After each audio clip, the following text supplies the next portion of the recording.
Здравейте! Започваме нашия 19-ти епизод на предаването Дневни млади хора. Днес за гости поканихме Чергар Чергаров от сайта Basic или новините такива каквито можеха да бъдат.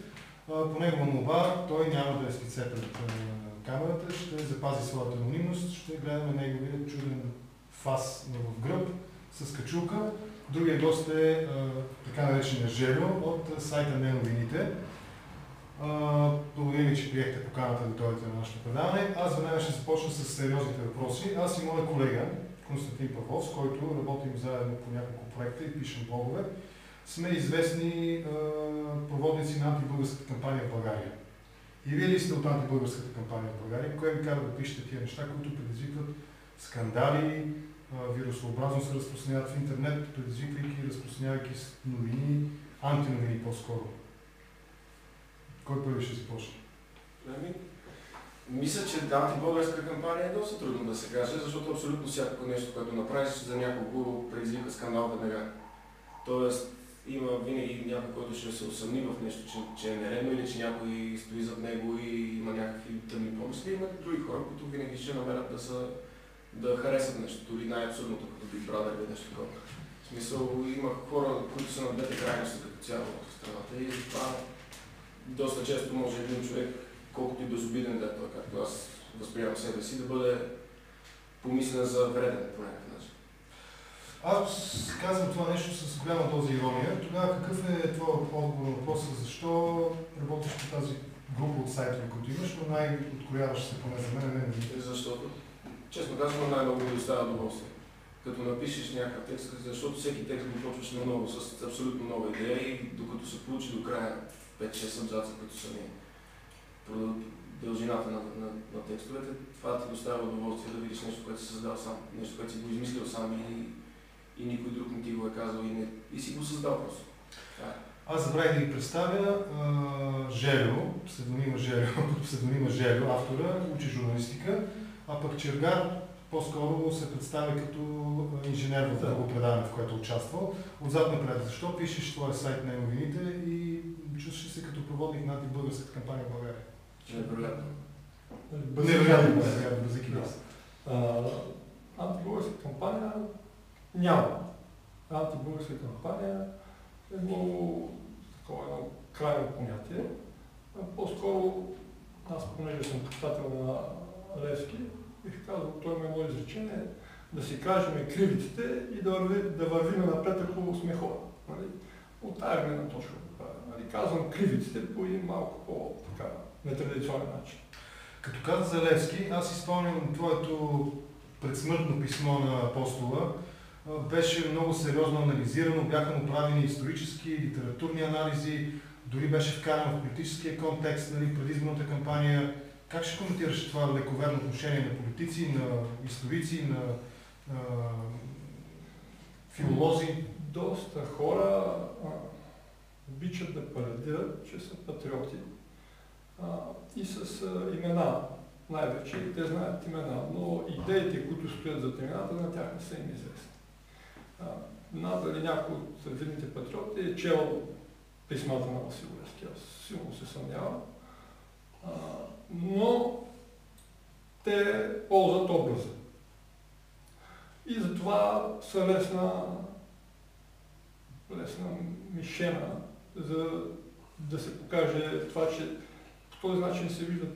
Те се кичат с Левски, но не познават думите. В този смисъл, коя новина за теб е по-лесна и предпочиташ да правиш пародия с нея? Добрата новина, лошата или просто тази, която е свързана с управляващите, с правителството, с силните политически на деня? Значи аз питам се да покажа колко е безумно управление. И затова може да се каже, че обръщам внимание основно на силните на деня. Затова в някои моменти може би изглежда, че съм политически пристрастен, защото материалите са ми спрямо, да кажем, управляващата партия. В какви пристрастия сте обвинявали? Сини, червени, зелени? Най-вече в червени. Червени. Върху комунист. Рубладжия. Да, рубладжия. Защото критикуваш управляващите? Да. И не само управляващи, но има и адреси на други политически сили, но позициите, които застъпвам, са комунистически, нали, според тези, които са.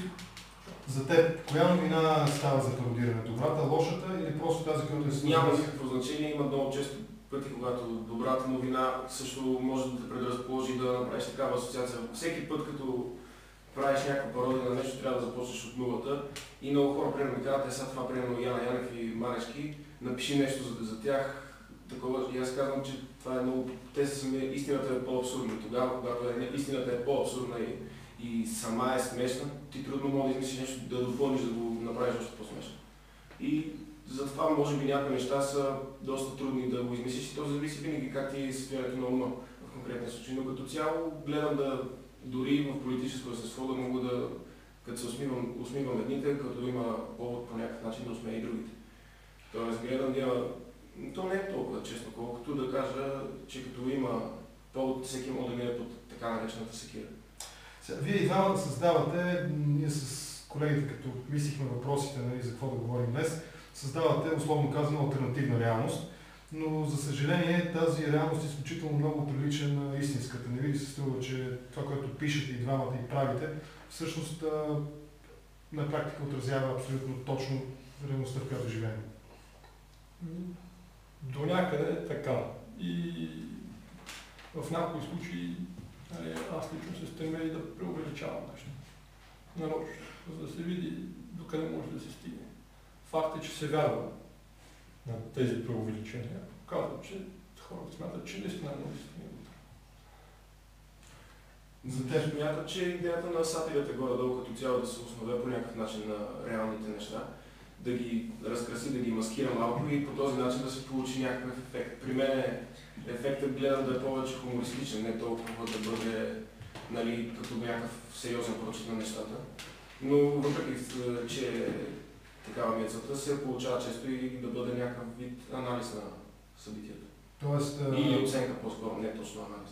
Тоест максимата, като лъжеш, да се придържаш максимално близо до истината, за да не могат да те хванат, е валидно, ако се опитва човек да прави такива пъти. Да, но аз като цяло не се опитвам да заблуждавам хората дали, че съм излъгал или нещо такова, по-скоро хората да се първо да си кажат, ама то наистина може нещо такова да стане, да е сравнително близо и после да се засмеят на начина, по който е описано. Като ви представяхме на нашия сайт в текста, аз написах, че сте манипулатори, мистификатори. Надявам се, не ви обидих с това нещо, аз го употребих в положителния контекст на думата. Аз даже се гордея, че съм успял да манипулирам на високо политическо ниво.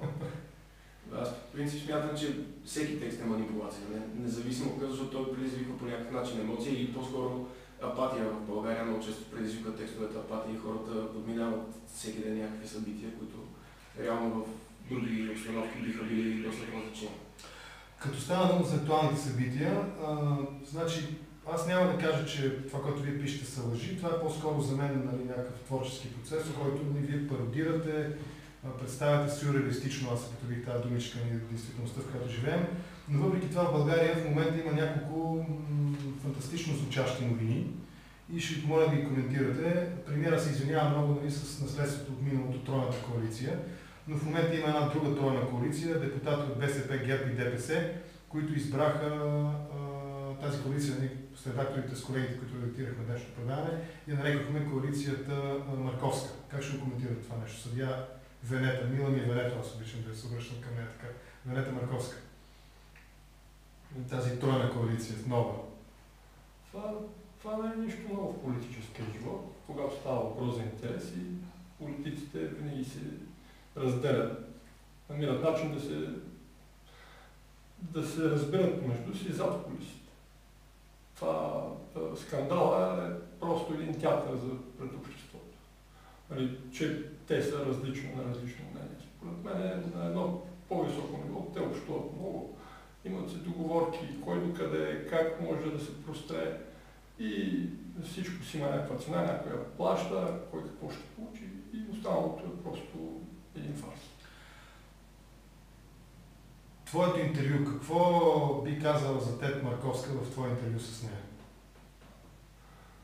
Не знам какво може да кажа. Просто тя толкова неща не говори, които се противоречат, че е трудно да каже нещо. Нещо ново. Да. А ти каква е твоята неновина за Марковска? Аз написах, че Марковска даже е отрекла, че е съдия, защото тя се оплете тотално в лъжи и накрая мога да си измисли направо, че тя не съществува, че тя е просто някаква холограма или нещо, което Този филм Симон, тя за съдия е доста абсурдно да не знаеш, че хората веднага могат да съберат информация за тебе. В смисъл, това ти е работата. Тя най-малкото на професионално ниво явно не е подготвена, за да знае, че може хората да съберат информация за нея, особено след като е обект на политически интереси на противници или привърженици на ГЕРБ. Събраха, намериха доказателства, даже сайта Биво, дето направиха разследване какви имоти има и така нататък. И се разбраха много неща за нея, които не е чак толкова трудно да се разберат и тя нямаше смисъл да ги крие, по-скоро трябваше да се опита да си измисли други лъжи за тях. Още в самото начало. Сега днешната новина, не знам дали сте я проследили или не, в момента по-скоро стигнем до там, ще се разходим и до Варна, за във връзка с селския глупак, но аз ви върнал още малко да се задържим на тази тема. Марковска е избрана заедно с заместник-председателя на събрание Анастас Анастасов. За него, когато беше случая Вертуто точно така, излезе информация в медиите, че неговата асистентка, секретарка или шефка на кабинета, понеже той трябва да остане вместо госпожа Цачева в парламента и много съжалява, че не може да отиде на събитието, тя се обадила на организатори да ги пита дали все пак не може да си получи Вертуто телефона. Как би интерпретирал ти това? Как да го интерпретирам? Това е един нереализирал се догана. Аз по друг начин не мога да го погледна.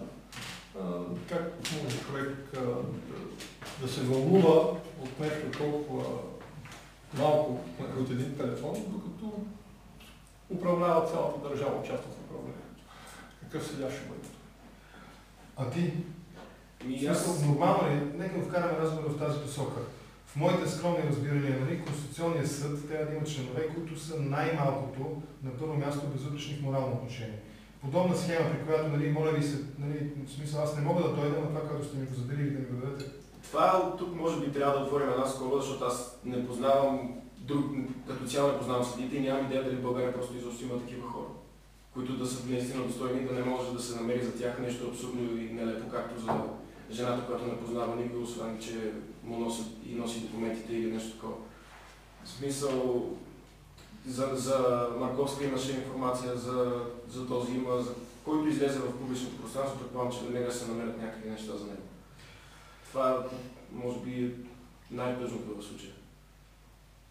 Добре, ако искате да минем и малко в международен план, две неща ми се искат да коментирате ви, от гледна точка на това какво евентуално би казал в своя интервю за теб или как ти би отразил една новина, свързана с това, че Симеон Дянков се кара, финансовия министър, се кара на европейските държави за тяхната неправилна фискална политика, която според него удължава кризата от една страна.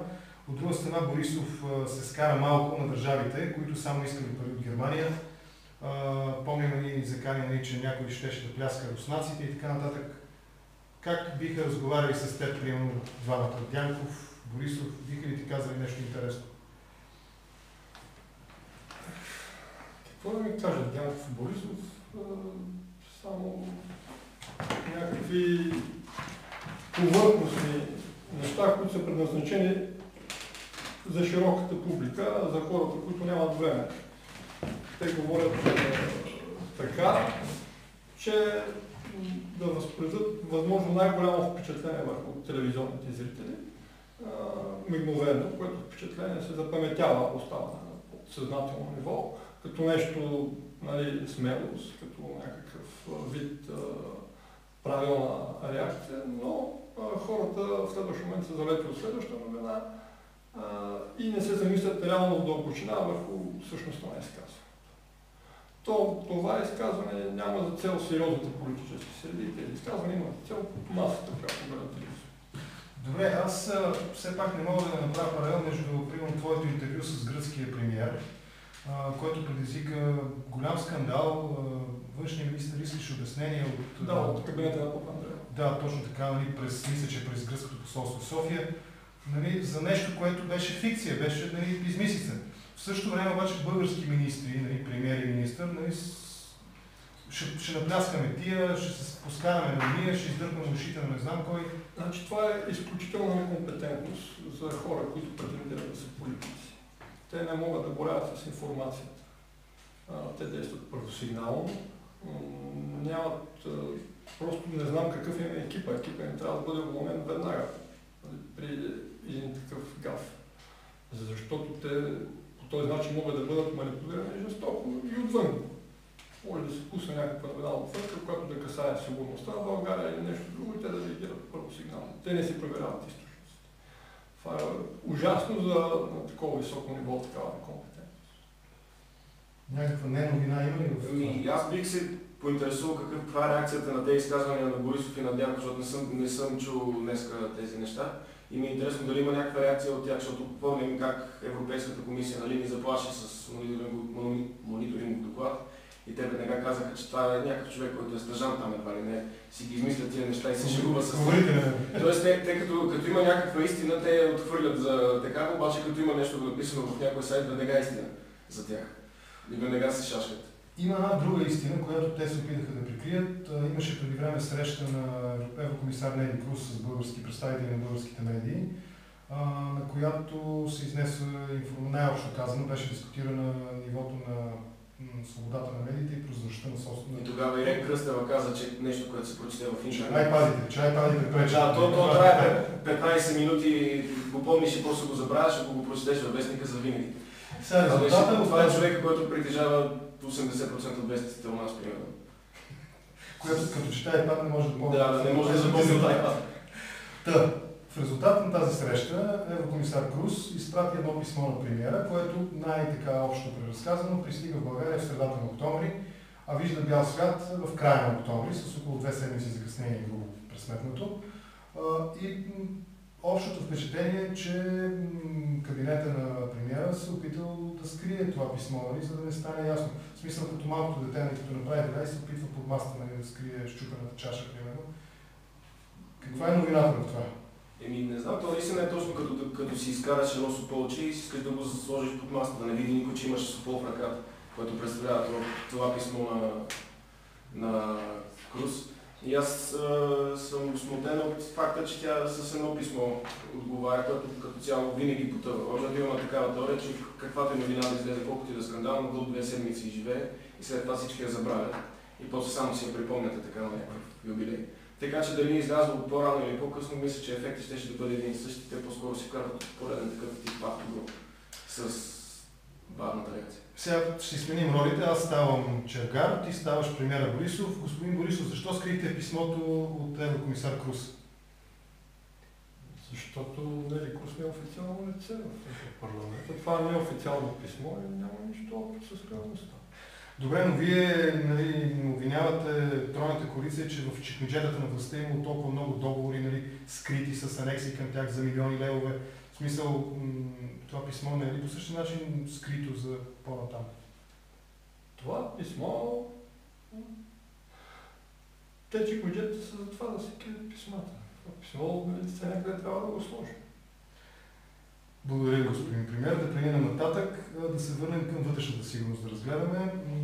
Тези дни, вчера и днес, новина е осъдителна присъда срещу България в Европейския съд по правата на човека, в която експлицитно се споменава името на премиера като отговорен за едно събитие много интересно. Един сводник, осъден на 6 месеца затвор, отива да го арестува полицията, той оказва съпротива и стреля с автомат Калашников, при което на место се изсипват, според информация в медиите, стотина полицаи, между тях 30 командоси. Водят ожесточена и неравна битка, в смисъл те с губещите очевидно. Стига се оттам, че някой вади РПГ, наречен противотанков гранатомет, и са изстреляни 15 нещо от рода ракети, земя, срещу къщата, при което, разбира се, къща е разрушена, тялото на въпросния много опасен престъпник от ранга на недосегаемите е разчленено и на пръста му удобно се намира халка от граната. Това е основанието за решението на българския съд, че той се е самовзривил. Премиерът е виновен според Европейския съд. Не е виновен, но отговорен, защото тогава е бил главен секретар. Той днес казва, че и сега да се случи това нещо, ще даде същата заповед за същите действия, каквито тогава. Как ще коментираш това? Това негово изказване пак е да повлияе на масата, която иска твърда ръка срещу престъпността.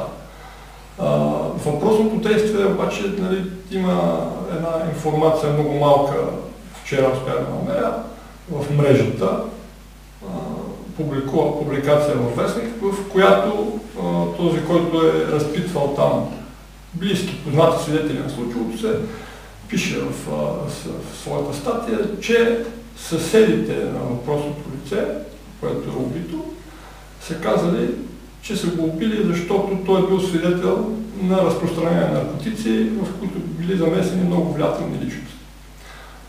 Тук, нали, при една теория на конспирациите, и дали е толкова конспиративна или не, може да се върши веднага с докладите, които изтекоха през Бюро, нали, от американския посланник за нашия пример, че е свързан с разпространение на амфетамини.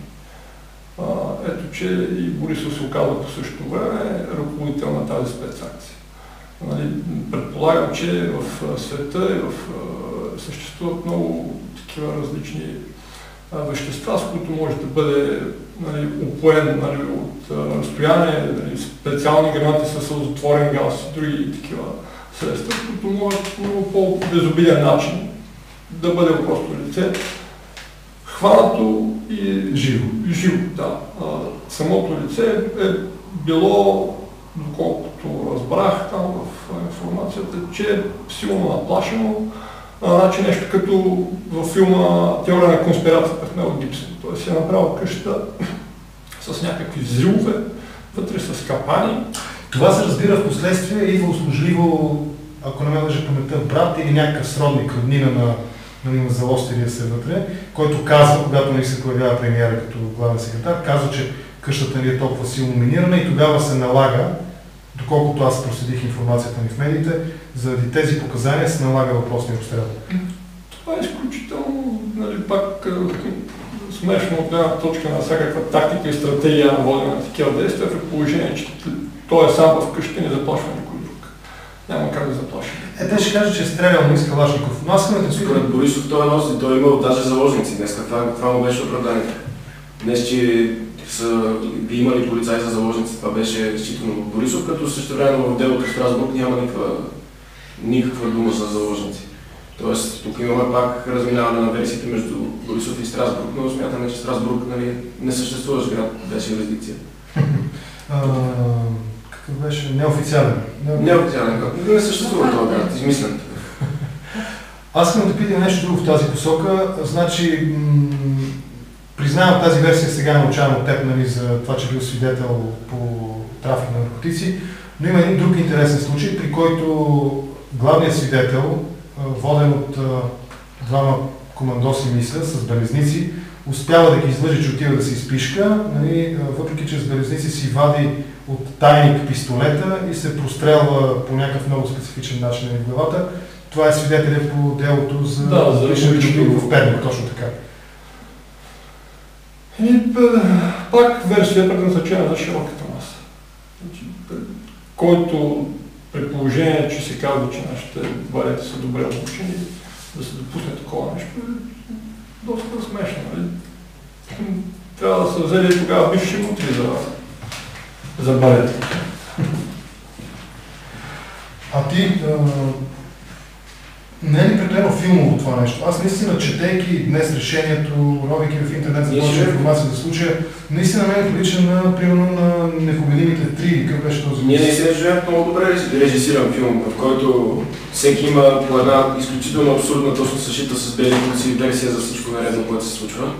Примерно както може и Марковска да почне. Не, тя е за връзката с някакви такива невинни оправдания за сравнително безобидни в това отношение неща. После идваме вече човешки живот, където пак имаме някакви абсурдни обяснения за това как някой загубва живота си е така просто, защото е отишъл да се изпикае.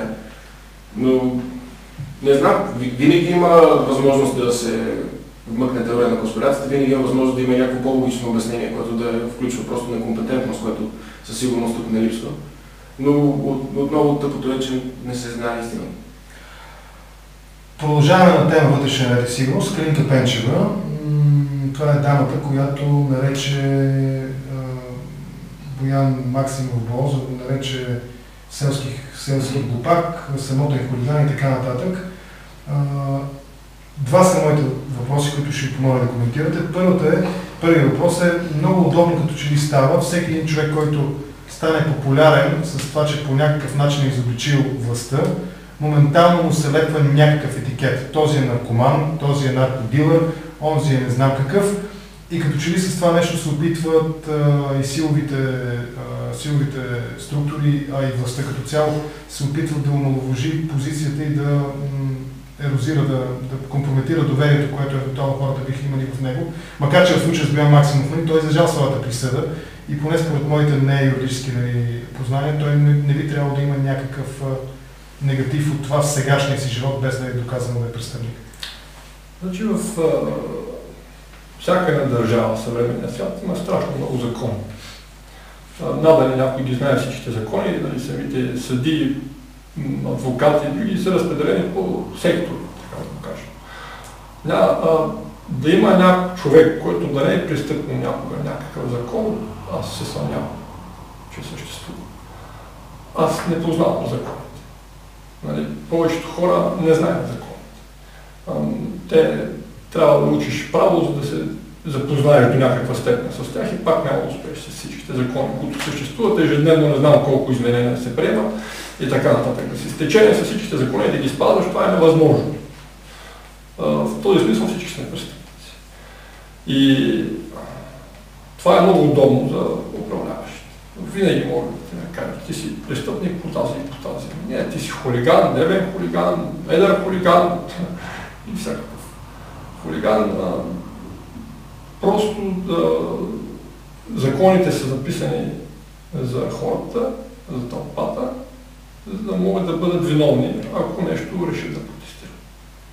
Не е ли прекалено удобно и не се ли използва този похват и на по-високо политическо ниво, моментално се намери някаква кирила? Да, когато с компромати в политиката си е основната. Винаги като някой започне да изскочи, да изкаже да набира по някакъв начин сила, винаги някой се намира, за да се опита да го спре. И затова в последно време най-успешните ни политици са точно тия, към които най-трудно се намират по компромати. Примерно за цар Симеон Сакскобургготски се появи и спечели невероятно доверие още на изборите. После Бойко Борисов, който трупаше слава с такива доста добър пример при пиар, който в България все още не може да бъде бит от някой друг. Неговият пиар още от времето му в МВР е просто невероятно. За масата, естествено. Извинявам се, искам нещо да допълня въпроса. Много е интересно, че за своят рейтинг политиците разчитат да накърнят моралния образ на опонента. Това е много важно. Не е важно дали той е престъпник, дали е престъпен какъв закон или не. Трябва да бъде накърнен моралния му облик. В този смисъл законите не играят никаква роля.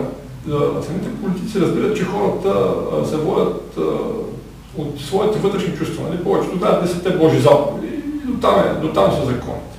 Когато накърнеш моралния образ на човека, това е тяхната цел. Те нямат цел да осъдят някой. Въпросът е да го накърнят морално, да разрушат този облик, върху който хората градят своята представа, нали, за тези, които ги управляват.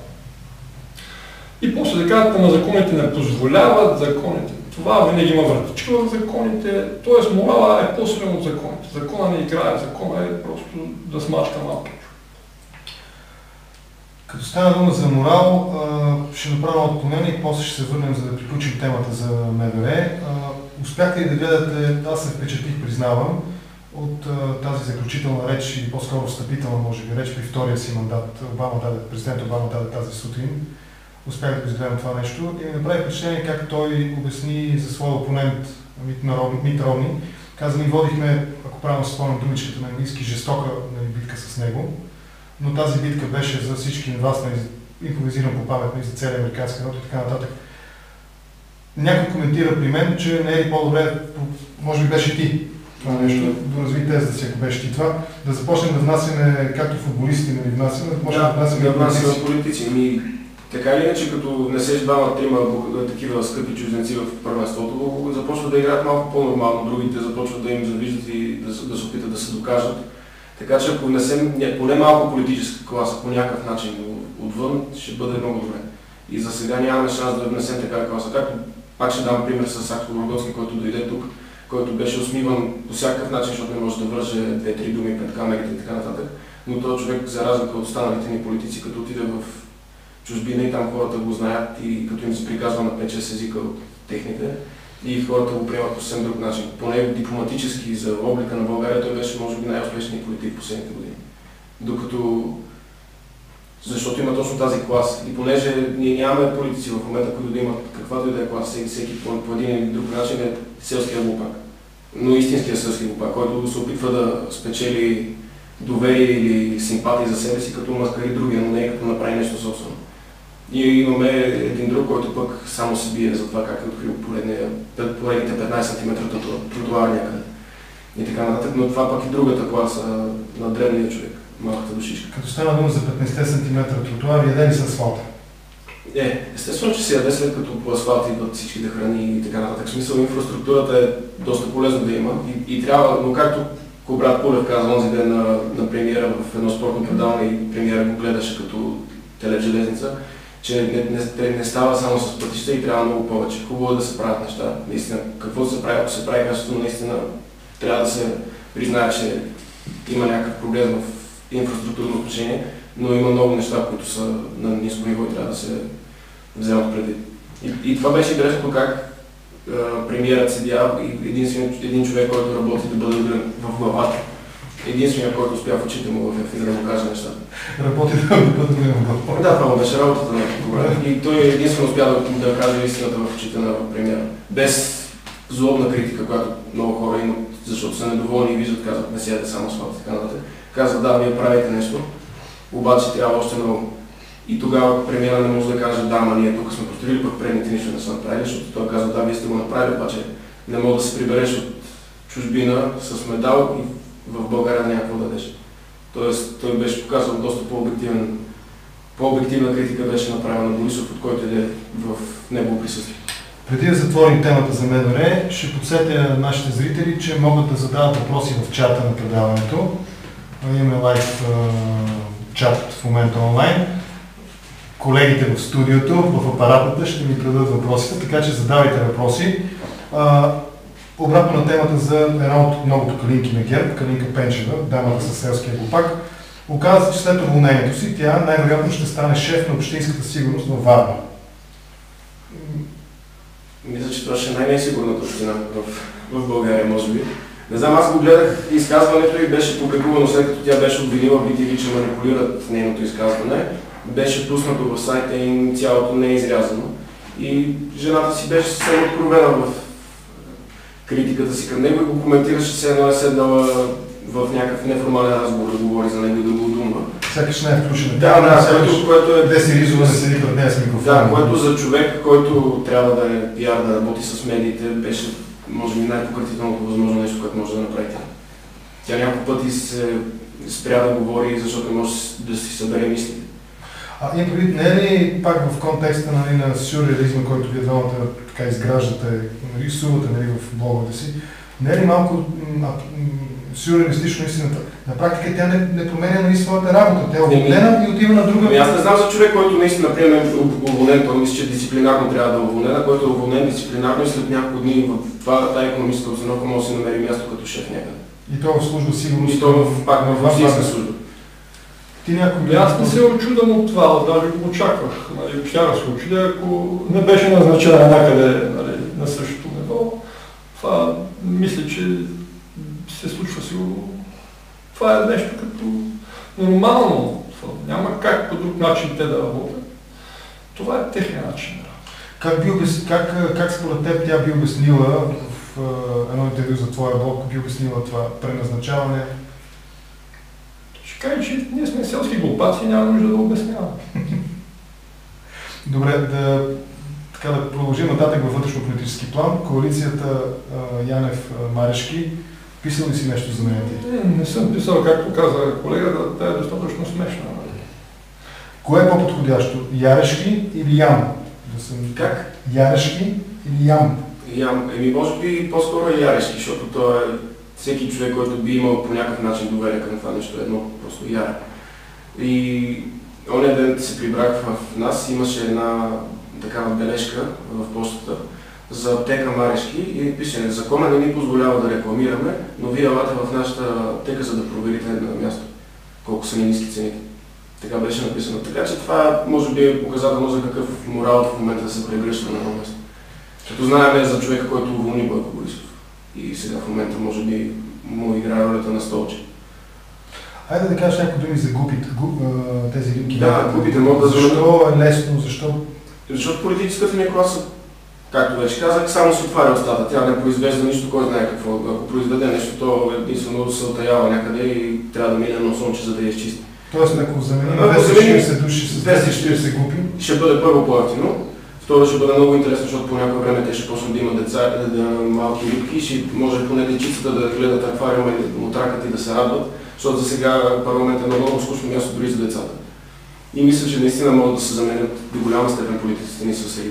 То тогава може би този процес на възпроизвеждане ще може да го качим и в Discovery Channel, Animal Planet или нещо друго. И може по същия начин и населението да стане малко повече. Така или иначе. Голяма част и от хората в България, не само демографския проблем може да бъде решен, защото и голяма част от хората, които не са политици, също могат да бъдат заменени съвсем спокойно с губи, защото не се опитват да бъдат, както се губите всяка сутрин на нощ също. Въртат се в кръг, отварят си устата, махат с криле и с перки и като цяло това правят много хора от нас. И не се опитват да променят по никакъв начин нищо, дори най-малките неща в собствения си живот. Преди да минем към следващия въпрос, за мен едно от най-впечатляващите интервюта, което съм чел при теб, беше с френския предишния президент, бившия президент Саркози, в което той много така живописно обяснява, излага своята позиция за българите в нашите братовчеите в Франция и така нататък. Проследили, аз признавам си, че не можах да не се сещам. Спомням си, че беше цитирано многократно в социалните мрежи и така нататък, като автентично, най-накрая ни го казаха в очите. Имаше ли на по-високо ниво реакция? Медии, политици?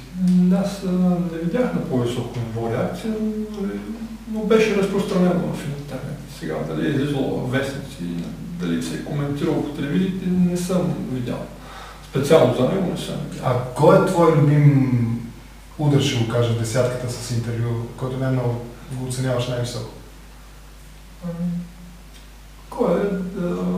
Може би Умберто Еко, той предизвика така доста голям отзвук. Аз силно се учудих и даже литературните среди, в политическите. Навсякъде, значи, само на моя сайт той има 116 000 прочитания. В други сайтове, където са го препубликували, е стигал до 40 000. Значи, много хора са го чели. Но това е един лъч надежда. Значи, хората все пак знаят кой е Умберто Еко. Знаят кой е Умберто Еко. Интересува неговото мнение за България. И се интересуват, да, както гледаме. Значи, хората не са чак толкова западнали, наистина. Как се справяш? Пътуваш да се виждаш с тия хора, каниш ги в България на интервю? Как се казва? Спиритически сяда. Спиритически сяда. Хваща се за ръцете с още някой и така. Добре, стигаме до сериозния въпрос. Лековерни ли са читателите, българите, или това е характера на новото онлайн общество, където всичко в интернет придобива това свойство да изглежда истинско и реално? Хората са забързани. Те нямат време, просто толкова много информация от всякъде ги залива и толкова бързо те се стремят да прочитат, да усвоят всичко, да го анализират, че стават подвластни на такива манипулации.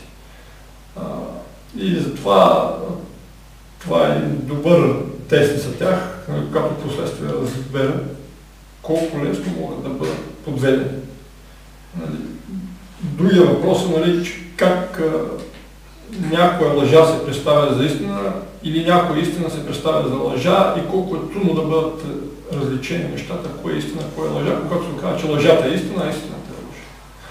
става едно много сложно объркване и хората трябва да се учат да отсяват кое искат, кое ги интересува тях, а не кое им се дава. Нали?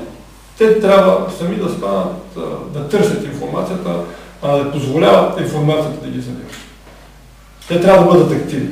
Тоест, ако продължим по-сериозно, преди да отговориш на този въпрос, не можем да търсим някаква вина в средата, в интернет, за това, че предоставя много информация. По-скоро тези, които подхождат лековерно и приемат, нали, нещата на доверие, по-скоро те би трябвало да помислят по-сериозно. Хората не са образовани как да работят с информация. Информацията е основната стока в съвременния свят. Значи, от нея зависи всичко, навсякъде и по всяко време. Ако се срине информационната система, така са изградени вече обществата, че те ще спрат да функционират. Ние ще се върнем в един първобитен строй. Но, за съжаление, хората не могат да боравят с информация.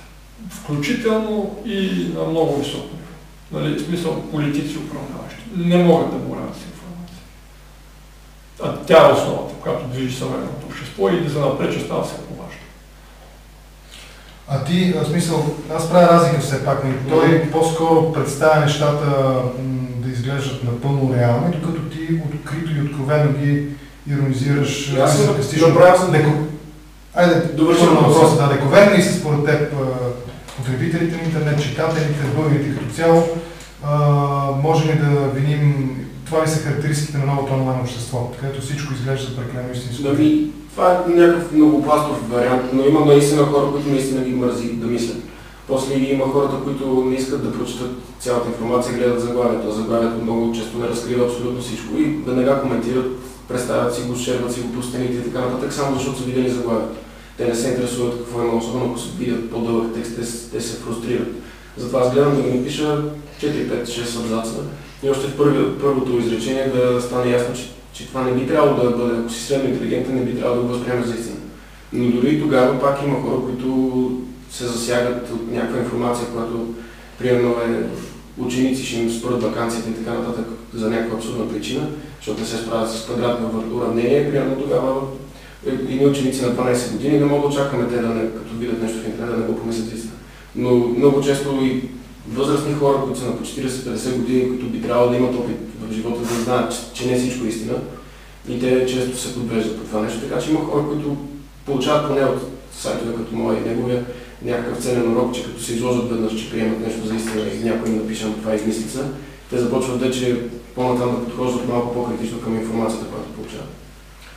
Аз си спомням, че в един от твоите хроники от Гърция, протеста в Гърция, ти беше намерил информация, че излезнали гърците с такива плакати тихо да не събудим българите. Това, което правите, смяташ ли, че по някакъв начин помага на българите да се пробудят? Значи аз следя на сайта има инструмент, който показва откъде ме четат от кои държави. Четат ме по целия свят. България, дори от такива страни като Бангладеш, Тринидад, Тобаго и някакви Джерси, които не съм чувал, не знам, някакво островче някъде. Пишат ми писма също и от чужбина. От Чикаго една българка ми беше писала, че моите статии, публикации, интервюта и така нататък се разпечатват и се четат на събирания там на емигранти. И казват, все едно да са хъшовите гледам. Обсъждат се бурни дебати, стават, всичко се обсъжда за какво става реч. И един вид доста сега това е някакъв вестник в Чикаго, интернет вестник и в момента публикуват там моите, постоянно това, което напиша. В представянето ми бяха нарекли българския Прометей, което за мен е доста пресилено. Но те така го възприемат. В този смисъл вярвам, че оказва някакво влияние. Това, което пише. Вероятно това е причината, поради която предпочиташ да няма такива пресилени определения, предпочиташ да запазиш анонимност. Да, не искам да се свързват с точно определено лице. Аз и друг път, аз съм в блога съм писал, за мен това е, не искам хората да се абстрахират от лицето, от фигурата, от красноречието, нали, от излъчването, което дава някакъв оратор, и да се съсредоточат върху идеята, която, нали, се изказва. Не върху там на кой е син, на кой е роднина и така. Твоя отговор на въпроса, смяташ ли за важно това, което правиш? Ако искаш, кажи малко повече за трафика към това сайт, който те чете, какви са реакциите?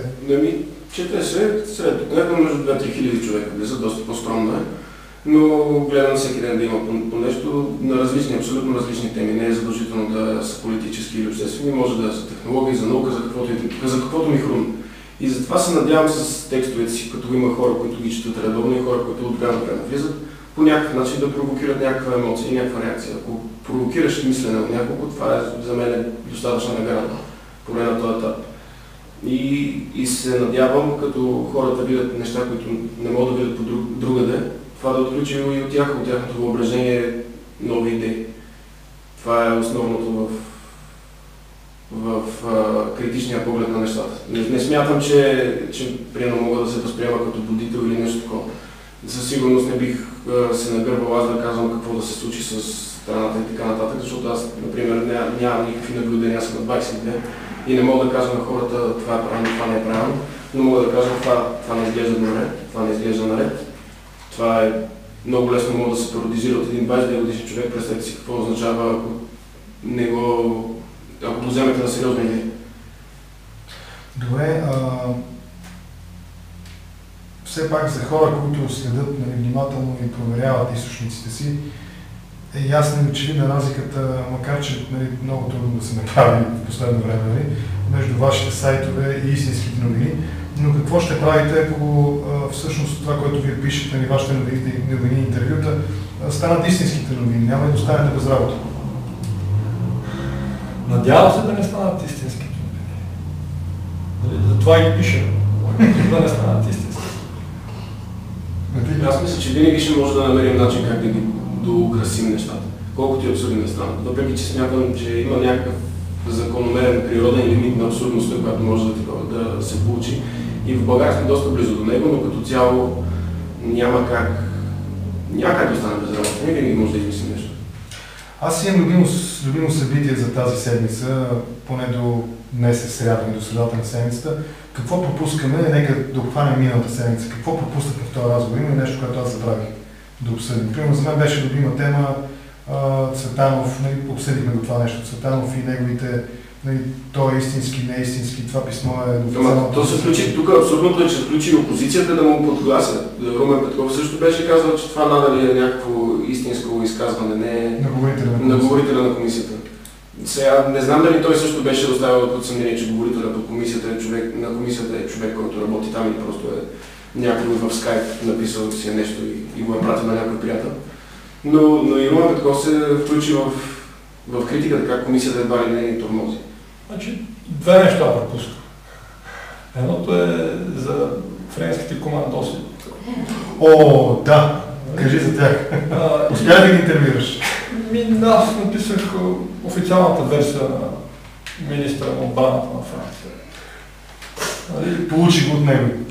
Да, той просто каза, че не може по такъв начин да се уронва престижа на френските служби. Цялата история е следната. Тези, които са скочили с парашут, са български цигани, които са депортирани по този начин в България.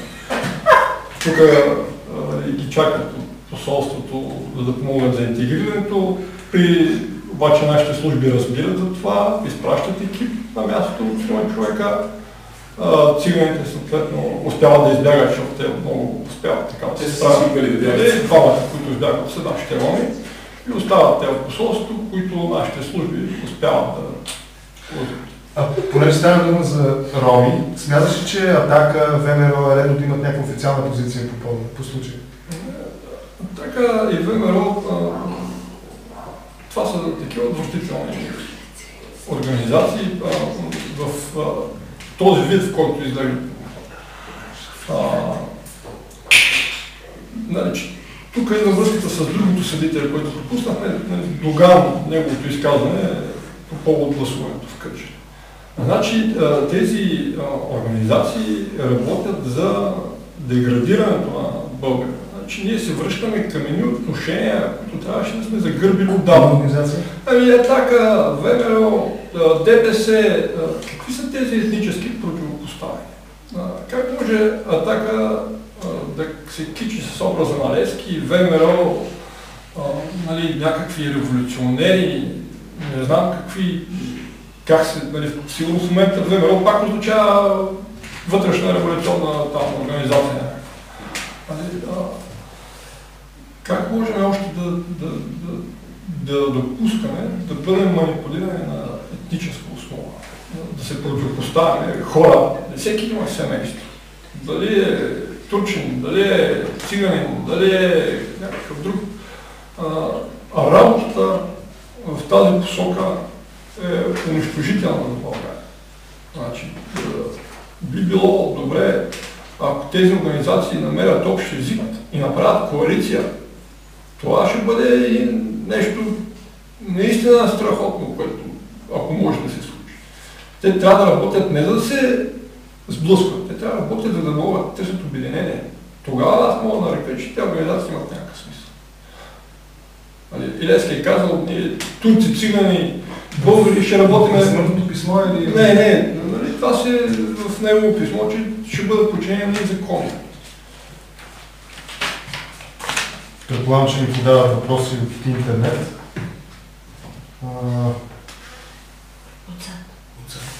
Тук, Добре, ще го задам по-към края, има още 2-3 минути. Той е важен въпрос, много е важен, за теб се отнася. Аз се притесних това, че нали, френския външен министър ли отговаря за това, че са хвърлени тези цигани нали, с парашути и така. Не, това е на правителството акция. Официално, да, разбирам. Все пак, в смисъл, България беше осъдена заради този, забравих в момента пряко... Чекъра, да, беше осъдена. Не е ли заплашена и Франция, Париж от една осъдителна присъда от СЧП заради това, че хвърлят цигани от самолет? Както виждаме, присъдите са за слабите. Нали, при предишното депортиране имаше много възражения, нали, колко е против духа въобще на Европа, Обединена Европа. Това действие, но видяхме, че то се не реализира. Тоест, тези принципи могат да се нарушават, когато властта ще реши. За да задам въпроса към теб, той е политически. В България всички разбират от спорт и политика, и това го знаем. Основното Кажи една-две спортни новини, които се отразят при теб. Може ако искаш контекста Левски ЦСКА, ще ми бъде интересно. Аз отразявам по-скоро мачовете, както примерно даже мога да кажа тази вечер. Хората не засадъчно не знам кой мач е в Чемпионската лига, си седа вкъщи, коментирам си мача и си го пиша. И това ми е в спортни отношения, горе-долу впечатлението ми в момента. Но като цяло там също абсолютно на ниво да не мога да се смогне в ЦСКА, примерно, който ми е, може би да кажа, любими отбор. В ЦСКА абсолютно винаги, като започнем с това, че иска да бъде да го купува Емов Аса и си мине през това, че играчите играят без заплати от 2003 година с отворени джобове и така нататък и не са виждали заплата от тогава. И се стигна до това, че ЦСКА в момента играе най-добрия футбол от последните 2-3 кръга и така нататък. Добре, там не мога да смогнеш да отразиш, дори цял ден да се занимаваш. Сипи малко и на Левски. Не, тя какво да ги занимавате? Сега ще строят нов стадион, който естествено, както винаги се анонсира нов стадион, че се прави някъде. И след около 2 месеца става някаква криза и някакви оправдания и общо никой не вижда нов стадион, най-много нови седалки да видят хората. И така нататък, но ще видим, те имат от една година сериозен спонсор от Русия, така. И те са, как беше, с рублите. Не, за рублите, как беше? Рубладжи. Те са сега вече рубладжи. Така че видим рублите да ви вършат работа в България или не. А моят любимец, президента Тодор Батков, не може да не каже Тодор Батков. Той, между другото, вече няма президент. Той се води само, доколкото знам, по документи и вече други хора си го управляват от двора. Но той наистина, той е лицето на Левски в момента е чудесен. Не знам, те по принцип аз имам приятели левскари, те са само до голяма степен от него, така че то няма как да ги засегнеш дори на тази тема. Не, че ние имаме много по-яки шефове.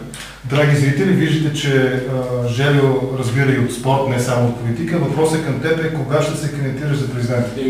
За сега има 20 години време до тогава. Има ограничения. Тоест, дори най-хубавата демокрация е ограничена от нещо лошо. А не можеш да се катиш пътя? Ето сега се заговори, вчера чух по новините, че може да се промени устава на БПЦ, за да може един от възможните кандидати ни да влезе в възрастовата категория. Аз съм си писал, малко съм брадясал, така че мисля, че ще е идеално. Не, моят въпрос беше друг. Влизайки в политика, да минеш през едно доминирано от теб Велико народно събрание, променеш конституция, смъкваш възрастта и примерно 28 години. Или другия вариант е просто да се оженя за Росен Плевен, нали? И да му стана първа дама. Така или иначе тя е... Това е горе-долу вакантно място, така че мога да го използвам и да си... Той да ходи там на скучните неща, да си появява. Като каза за женитба за господин Плевнелиев, аз си спомням от сутринта на моето впечатление. Президента Барак Обама каза gay or straight, we could make it together in America. Everybody could make it in America. Те си легализираха си марихуаната в два щата вече, така че мисля, че тази демокрацията е преоткриват на много. Тоест, ако направиш предложение на президента и той го приеме, ние ще възприемем американския модел. Може да възприемем. Всеки ще има успех в България. Да, ще бъде много чудесно. Естествено, това е само политически. Това ще е първият политически брак след средновековието, може би. Ще бъде изцяло за политика, няма да има... По сметка ли? Даже няма сметка. Не, да ще по сметка брака за теб, освен че ще е политически. Не, аз предпочитам да ходя пеша, не да ме карат и отнесе очи, само катастрофират. Така че това ще бяга, ще си хода само и ще си вода един дневник на първата дама, примерно. Ще си пише какво съм правил като първа дама всеки ден и това е. А кой беше виновен, че бутнаха премиера отзад? Премиера или НСО? Къде са го бутнали? Нали имаше една с джиповете, ти ако се сещаш? Да, в Благоевград. Той премиера си е на кръговото бил подминал отбивката и се е сетил по-късно, след като мога да направи още игрък и да си излезе в отбивката. А той въртял? Той рязко се е сетил за своята грешка и набил спирачки, обаче стоповете работят бавно на Бойко всичко. Знаете как е, светлината при него е по-бавна и отзад НСО се е забил, спазвайки дистанция. Тоест те не карат добре. Аз се заслушах и си забравих въпроса, ама... Ти нещо да допълниш в тази гласа. Да, ако станеш първа дама, ще направим интервю. Вече нали, така по-реално. Може да го направим наистина, да. Да, имаме едно интервю, но ще бъде, нали, това е добро предложение, трябва официално да се оформи. Само да погледна, 19:57, един час сме. Моето любимо събитие за тази седмица, почти един час има, още 2 минути и приключваме, беше определено без да влагам никакъв политически контекст, просто не като политическо събитие, избор на президента американския. Някаква новина има в това нещо, интервю, планираш ли с Обама, какво би казал той за теб? По отношение на България. Аз все още не съм обмислил интервю с него. Ама си провел совалки сигурно с пресвързата му? Процес на уточняване сме. Лично съм по-добре, че той според мен. Моето лично мен е по-добре, че той пак стана президент. Не съм замислил с неговите, но може да има, не знам. Може да има. Аз бях замислил при случай, че Ромни беше победил, че е поканил Обама да бъде иконома в Белия дом. Нали, той е милиардер бил. Но се оказва, че Мит Ромни ще продължи да е такъв сенатор, както беше до сега. Така че няма новина в момента. Скучното се случи.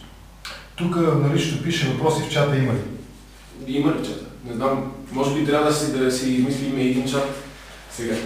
Да си зададем въпрос. Ще да бъде доста сполучливо, ако двамата ти бяхме на скайп и ти само не четеш отговорите. Добре, според мен точно 19:59, след няколко секунди ще стане Сънчо часа. Сънчо, ще попитам колегите в апаратната. Колеги, имаме ли въпроси в чата или да приключваме за днес? Не. Нямаме въпроси в чата. Аз искам да ви благодаря на всички, които бяхте с нас. 19-то предаване, 19-ти епизод на Гневни млади хора. Видяхте, че не сме толкова гневни. Беше ми много забавно и с нашите събеседници, новинара и репортера Чергар Чергаров и новинара Желю Презиме.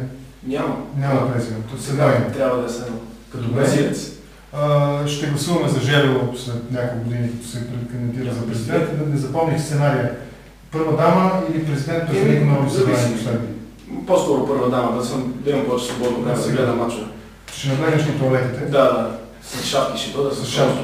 Скандално е, в смисъл не скандално, но доста така евристично е поведението на, както беше нарекал премиера, съпругата на Барак Обама, че тя се била питнала или имаше нещо, не си спомням. Барнала, може. Барнала, че беше термината. Нейното новаторско поведение, че тя за първи път си позволява без ръкави, в смисъл с голи ramена да се появява. Имаше някаква критика към Меркел, че е била само с едно пълто на целите прояви. Меркел е нейната любима полза, нали са... На американския политик е така да говори. Ние продължаваме да се борим напред.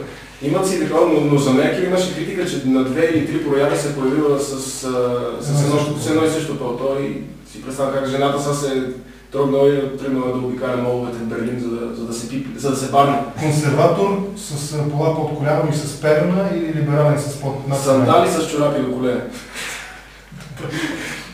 Ти ще участваш ли доброволец в неговата предизборна? Не, може да ти ще го интервюираш, да? Добре, мисля, че изчерпя. Може да направим позиция някаква, за да има плурализъм. Нали, да има единия винаги да е в опозиция, за да има как да се пише пародия на управляващ. Аз мисля, ти като ставаш първа дама, той ще бъде в опозиция и ще пише ще пише интервю с мен, после той може да вземе властта, да се покаже или да управлява с гръб, първият човек, който управлява с гръб. В какво ще сгафи първата дама вербално? Не знам, може да го направи черното, защото толкова се интересува от мача. Ще си признае в интервю, ще изпусне фраза. Ако стане, аз Обама ще стане съвче, но това не, това вече е расистско. Не го казахме. Не го казах. Ще го изрежем после от запис. Аз съм го учил. Ами, това беше като че ли. Това ли беше? Мисля. Да. Благодаря ви.